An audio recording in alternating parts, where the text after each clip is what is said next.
sixth member of the Discovery crew was not concerned about the problems of hibernation, for he was the latest result in machine intelligence, the HAL 9000 computer, which can reproduce, though some experts still prefer to use the word mimic, most of the activities of the human brain, and with incalculably greater speed and reliability.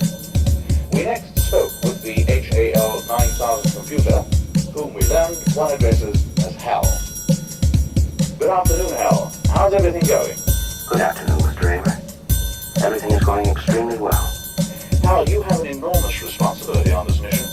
In many ways, perhaps the greatest responsibility of any single mission element. You're the brain and central nervous system of the ship, and your responsibilities include watching over the men in hibernation. Does this ever cause you any lack of confidence? Let me put it this way, Mr. Raymer. The 9000 series is the most reliable computer ever made. No 9000 computer has ever made a mistake or distorted the information. We are all, by any practical definition of the words, foolproof and incapable of error. Hal, despite your enormous intellect, are you ever frustrated by your dependence on people to carry out actions? Not in the slightest bit. I enjoy working with people. I have a stimulating relationship with Dr. Poole and Dr. Bowman. My mission responsibilities range over the entire operation of the ship, so I am constantly occupied. I am putting myself to the fullest possible use, which is all I think that any conscious entity can ever hope to do.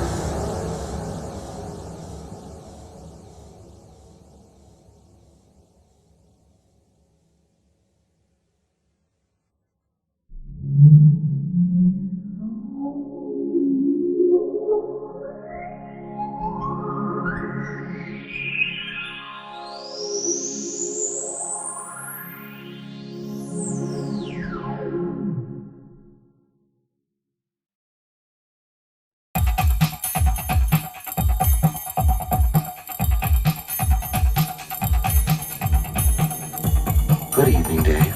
How you doing, Hal? Everything's running smoothly. And you? Oh, not too bad. Have you been doing some more work? A few sketches. May I see them? Sure. That's a very nice rendering, Dave. I think you've improved a great deal. Can you hold it a bit closer? Sure. That's Dr. Hunter, isn't it? Mm-hmm. By the way, do you mind if I ask you a personal question? No, not at all. Well, forgive me for being so inquisitive. But during the past few weeks, I've wondered whether you might be having some second thoughts about the mission. How do you mean? Well, it's rather difficult to define. Perhaps I'm just projecting my own concern about it. I know I've never completely freed myself of the suspicion that there are some extremely odd things about this mission. I'm sure you'll agree there's some truth in what I say. Well, I don't know. That's a rather difficult question to answer. You don't mind talking about it, do you, Dave? Oh, not at all. Well, certainly no one could have been unaware of the very strange stories floating around before we left.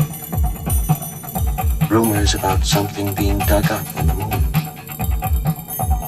I never gave these stories much credence, but particularly in view of some of the other things that have happened, I find them difficult to put out of my mind.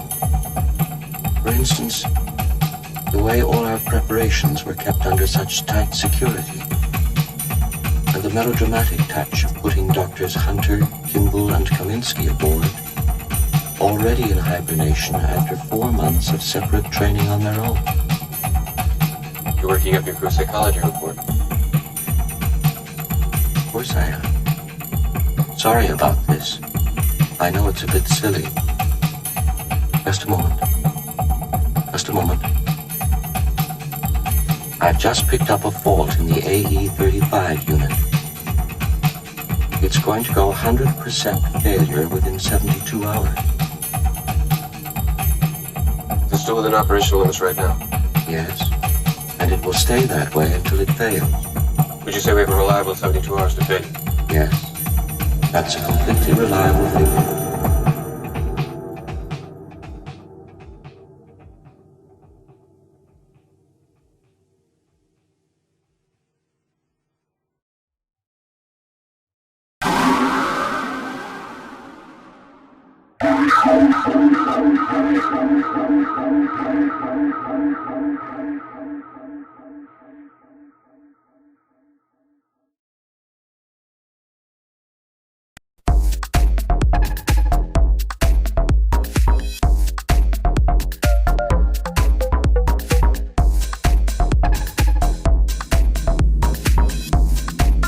Open the pod bay doors, please, Hal.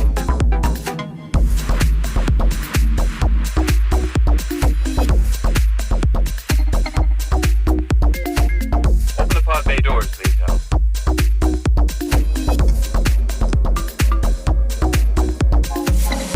Hello, Hal, do you read me? Hello, Hal, do you read me?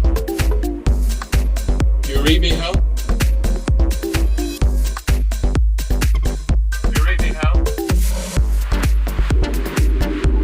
Hello, Hal, do you read me? Hello, Hal, do you read me? Do you read me, Hal? Affirmative, Dave.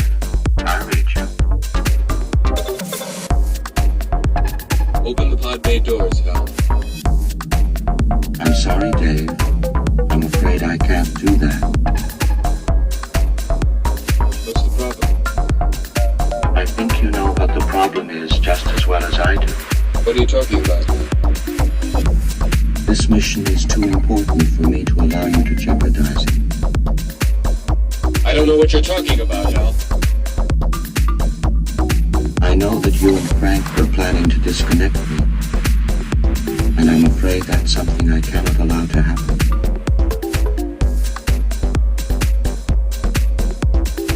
Where the hell did you get that idea, Hal? Dave, although you took very thorough precautions in the pod against my hearing you, I could see your lips move.